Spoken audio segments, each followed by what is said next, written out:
There is something about the wilderness that strips everything away. No city noise, no crowds, no comfort. Just you and whatever else is out there. Most hikers come back with sore legs and good memories, but some hikers come back with something else entirely. Something they cannot explain, something they cannot forget, and something that sometimes follows them all the way home. 3 hikers, 3 trails, 3 encounters that changed everything. These are their stories.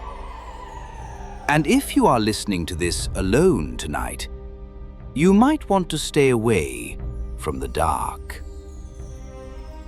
Story 1.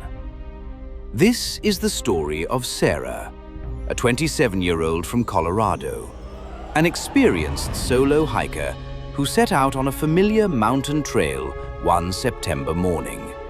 A trail she had completed dozens of times before. But this time, she was not alone on that trail. Something was following her.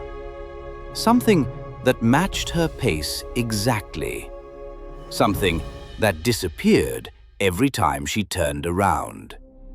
And something that was waiting for her at her car when she finally made it back to the trailhead. My name is Sarah. I am 27 years old. I live in Denver, Colorado. I have been hiking since I was 12 years old, solo hiking since I was 19. I am not reckless. I carry bear spray. I file trip plans. I know what I am doing out there. Or I thought I did. This happened 14 months ago, September. The aspens were just starting to turn gold, the kind of morning that makes you remember why you live in Colorado. I set out at 6 in the morning on a trail I had hiked at least 30 times before. 14 miles round trip, moderate elevation gain, rocky terrain near the summit, but nothing technical. I knew every step of that trail. The first 2 hours were perfect. Cool air, golden light filtering through the aspens, the satisfying rhythm of boots on packed earth. I was completely alone on the trail, which I loved. Early morning on a weekday, nobody around for miles. At least, that is what I thought. At the 2-hour mark, I stopped to drink water and eat a snack. I sat on a boulder off the side of the trail, facing back the way I had come. The trail stretched downhill through the aspens for about a quarter mile before curving out of sight. I ate my bar, drank my water, enjoyed the quiet. And then I saw movement at the curve. Someone was coming up the trail behind me. A figure, moving at a steady pace. Dark clothing. I thought nothing of it. Other hikers. Normal. I packed up and kept moving. 20 minutes later, I stopped again to check my map. I turned around. The figure was exactly the same distance behind me as before. Same pace, same dark clothing. I kept moving, picked up my pace slightly. 20 minutes later, I looked back. Same distance. I stopped completely, stepped off the trail, waited. I stood there for 10 full minutes, waiting for the figure to pass me. Nobody came. I stepped back on the trail and looked downhill. Empty. No figure, no hiker, nobody. The trail behind me was completely deserted. I told myself they had turned back, gone off trail. Simple explanation. I kept moving toward the summit. At the 4-hour mark, I reached the summit and stopped for lunch. I sat facing the trail I had just come up. I was completely alone up there. Not another soul in sight. I ate, rested, took some photos, and then I started back down. 20 minutes into the descent, I heard it for the first time. Footsteps behind me on the rocky trail. The specific sound of boots on loose rock. Unmistakable. I turned around. Nobody there. I stood still and listened. Silence. I kept walking. The footsteps came back. I stopped. They stopped. I walked. They walked. For the next 2 hours down that mountain, I played that game. Me stopping, them stopping. Me walking, them walking. Every time I turned around, the trail behind me was empty, but the footsteps never stopped. I am not someone who panics, but I will tell you that by the time the trailhead came into view, I was moving very fast. I burst out of the tree line into the parking lot. My car was the only one there, exactly where I had left it. I clicked my key fob and walked toward it, and then I stopped. There was something on the hood of my car. I walked closer. A single hiking boot, not mine, sitting in the center of my hood. Worn, muddy, laces still tied. One boot, just one, placed deliberately in the center of my hood while I was on the trail. I looked around the empty parking lot. No other cars, no other people. Nobody. Just me and the trees and that single boot on my hood. I got in my car and drove without stopping for 40 minutes. I never reported it. Who would I call? What would I say? But I think about that boot constantly. Whose was it? How did it get on my car? And where was the person who had been wearing it? I still hike, but never alone.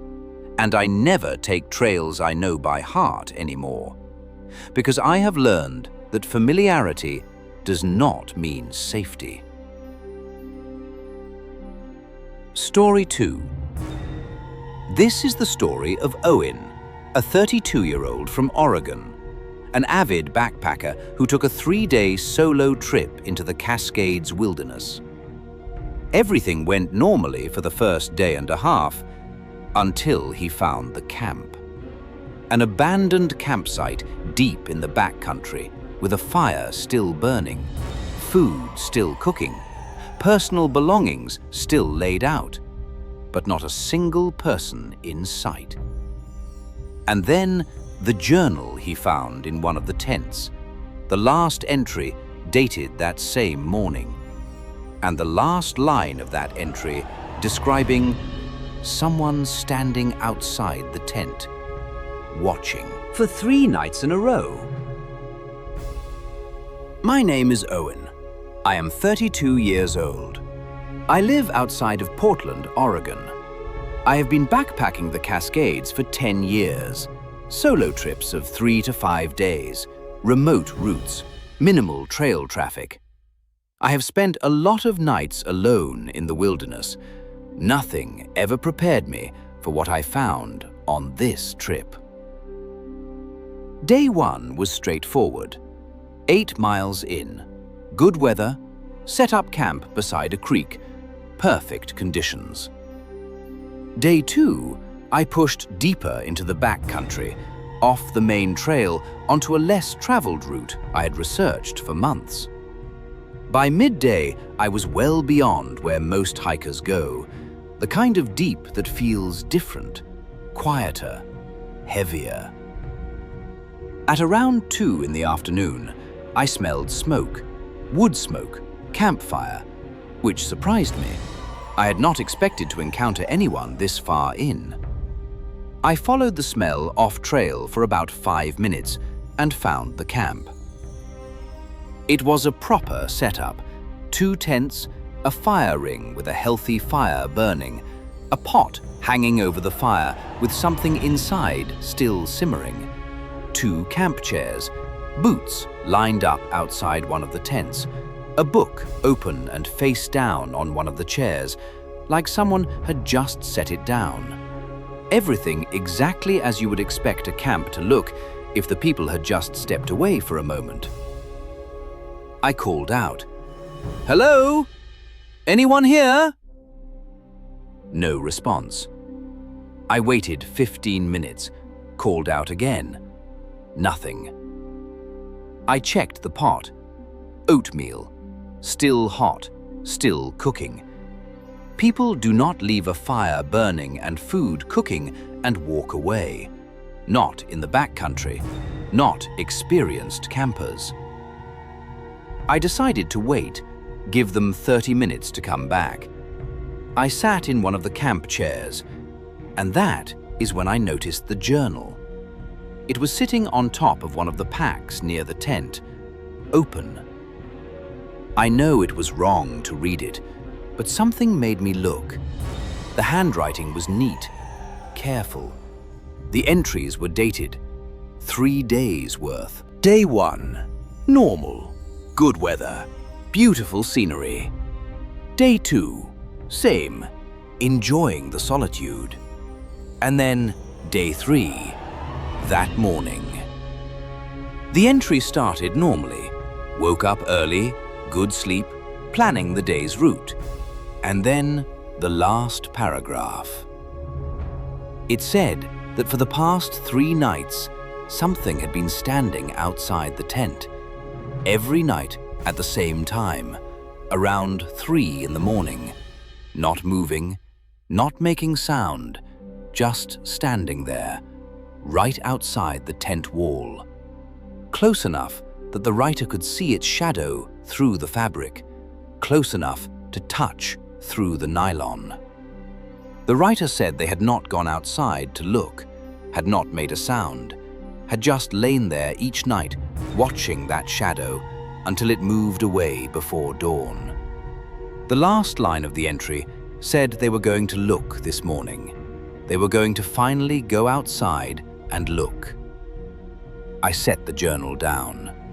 I looked at the camp around me, the burning fire, the simmering oatmeal, the open book on the chair, the boots outside the tent. I left without touching anything else. I moved fast, very fast, back to the main trail and then down and out. I made it to my car by midnight, a journey that should have taken another full day. I reported the abandoned camp to the rangers the next morning. They went in and found it exactly as I had described. Both tents. The fire burned out by then, the food spoiled. All personal belongings still there. No sign of the hikers. The search lasted 2 weeks. They found nothing. Not a trace. Not a footprint beyond the camp perimeter. Not a single sign of where 2 people had gone. Just an abandoned camp, a burned-out fire, and a journal with a last entry that ended mid-thought. I still think about that last line. They were going to go outside and look. I think they looked. I just do not think they were ready for what was looking back. Story 3. This is the story of Lena, a 35-year-old from Montana, and the 6-day solo backpacking trip that turned into something she has never fully recovered from. A trail that took her through some of the most remote wilderness in the continental United States, where on day 4, she found a structure deep in the forest that should not have existed, where she heard something inside it, where she made the mistake of going in, and where she lost 4 hours of time with no memory of what happened during them, and woke up 3 miles from where she had fallen asleep, with something in her pocket she had never seen before. My name is Lena. I am 35 years old. I live in Missoula, Montana.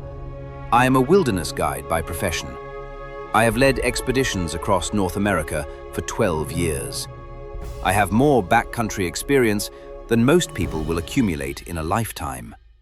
What happened on this trip has no rational explanation. I have looked for one for 2 years. I have not found it. The trip was planned as a personal challenge. 6 days, solo, through a remote stretch of wilderness in northern Montana. No marked trails for the middle 3 days, just topographic maps and compass navigation through dense forest and high alpine terrain. Day 1 through 3 were exactly what I had planned. Challenging, beautiful. Exactly the kind of trip that reminds you why you do this. Day 4 started normally. I broke camp at 6 in the morning. Clear skies, good visibility. By mid-morning, I was moving through a particularly dense section of old-growth forest. Massive trees, thick canopy. The kind of forest that feels prehistoric, like nothing has changed there in 1,000 years. At around 11 in the morning, I saw it, through the trees, maybe 200 feet off my planned route. A structure. I stopped and stared. In the middle of this absolutely remote old-growth forest, with no trails and no roads for 20 miles in any direction, there was a building. Small, maybe the size of a single room. Built from rough timber, no windows. A single door facing toward me. No markings, no signage. No indication of what it was or who had built it or when. I am a wilderness guide. I know this region better than almost anyone. There is no structure on any map, no record of any cabin or outpost in this area, no logging history, no mining history, nothing that would explain a building existing here. I stood at a distance and studied it for a long time. No smoke from a chimney, no sounds, no signs of recent activity around it. The timber was old, but not ancient. The door was intact. The structure was sound. Someone had built this, not recently, but not a century ago either. I should have kept walking. Every professional instinct told me to note the coordinates and keep walking. I walked toward it. I stopped 10 feet from the door and listened. Silence. I called out, "Hello? Anyone inside?" And then I heard it, from inside the structure. A sound. Not a voice, not an animal. Something rhythmic, low, like a vibration more than a sound, felt in the chest more than heard with the ears. I reached out and pushed the door open. The inside was a single room. Dirt floor, no furniture, no windows, nothing on the walls. Empty, except for the sound, which was stronger inside, coming from everywhere and nowhere at once.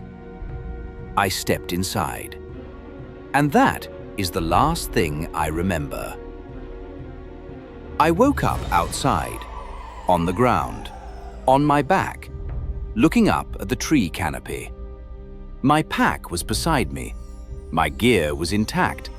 My compass was in my hand, though I had no memory of taking it out. I checked my watch.